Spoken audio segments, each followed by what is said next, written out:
बंदा रोता है तो अल्लाह अपने फरिश्तों से कहता है जमीन पर भेजकर कि फलां बंदा फला जगह पर बैठा है और रो रहा है, उसे तसल्ली दो, उसे चुप करवाओ। फरिश्ते आते हैं, जमीन पर उतरते हैं, उस इंसान को चुप कराने की कोशिश करते हैं, लेकिन उसका गम उसकी जात से बढ़ चुका होता है। वो खामोश नहीं होता, वो रोता है, चीखता है, चिल्लाता है, उसकी हिचकियां बन जाती हैं।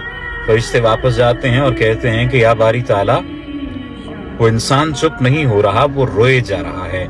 जाने उसे ऐसा क्या दुख है, ऐसा क्या गम है जो उसकी जात के अंदर मौजूद है कि वो चुप नहीं हो रहा। हमने बहुत ज्यादा उसे चुप करवाने की कोशिश की, बड़ी कोशिश लगा ली, लेकिन वो खामोश नहीं हुआ, लेकिन वो चुप नहीं हुआ, वो मुसलसल रो रहा है।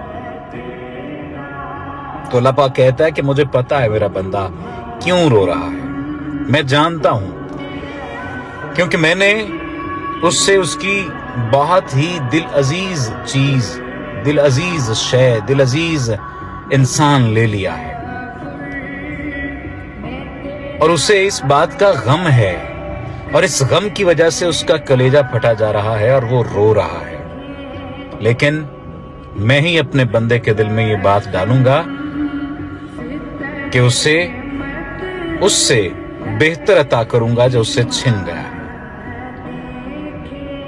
और कह दो मेरे बंदे से कि ला तकनतु मिन रहमतिल्लाह, कि अपने रब की रहमत से मायूस ना हो जाना।